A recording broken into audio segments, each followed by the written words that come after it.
कहानी की शुरुआत 3 दोस्तों रोहन, समीर और प्रिया से होती है, जो कि हमेशा रोमांच की तलाश में रहते हैं। उन्होंने एक सुनसान घर में जाने का फैसला लिया। यह घर शहर के बाहर एक पहाड़ी पर था, जिसके बारे में कई खौफनाक कहानियां मशहूर थी। लोग कहते थे कि यह घर दशकों से खाली था और यहाँ कोई अज्ञात शक्ति रहती थी। यह सब जानते हुए भी उनकी उत्सुकता ने डर पर काबू पा लिया। जब वे घर के अंदर पहुंचे तो वहां एक अजीब सी शांति थी। हवा में धूल और पुरानी लकड़ी की सड़ी हुई गंध थी। सूरज की रोशनी टूटी हुई खिड़कियों से अंदर आ रही थी, जिससे धूल के कण हवा में नाचते हुए दिखाई दे रहे थे। घर के हर कोने में एक अजीब सी खामोशी थी, जो मन में डर पैदा कर रही थी।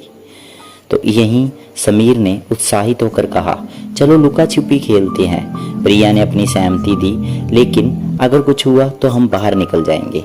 ऐसा कहते हुए प्रिया ने अपनी सहमति व्यक्त की। रोहन हमेशा से बहादुर था। उसने मुस्कुराते हुए कहा, चिंता मत करो, यह सब बस कहानियां हैं। खेल शुरू हुआ। रोहन की बारी थी गिनने की। उसने अपनी आंखें बंद की और गिनती गिननी शुरू कर दी। 1, 2, 3।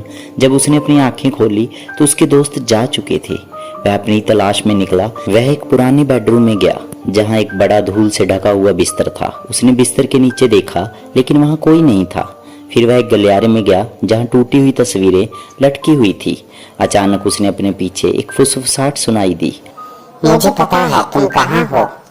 रोहन का दिल जोर से धड़कने लगा।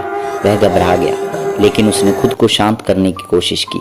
उसने सोचा कि यह समीर की आवाज है, जो उसे डराने की कोशिश कर रहा था। समीर, यह मजाक नहीं है, रोहन ने कहा, लेकिन कोई जवाब नहीं आया। फुसफुसाहट फिर से आई और इस बार वह और ज्यादा करीब थी। तुम भाग नहीं सकते। रोहन ने अपने कदम तेज की और एक और कमरे में चला गया। यह कमरा पूरी तरह से खाली था, सिवाय एक दीवार के, जो धूल से ढकी थी। रोहन ने सोचा कि समीर यहीं कहीं छिपा होगा। तभी उसे एक अजीब सा महसूस हुआ। कमरे की हवा अचानक ठंडी हो गई। उसके रोंगटे खड़े हो गए। उसने पीछे मुड़कर देखा, वहां कोई नहीं था। लेकिन जब वह दीवार की तरफ मुड़ा तो उसने धूल में उंगलियों के निशान देखे। वह निशान उसके करीब आ रहे थे। रोहन ने चीखने की कोशिश की, लेकिन उसकी आवाज उसके गले में ही अटक गई। उसने महसूस किया कि कोई अदृश्य शक्ति उसे चारों तरफ से घेर रही है। उसने जोर लगाकर बाहर भागने की कोशिश की, लेकिन दरवाजा बंद हो गया।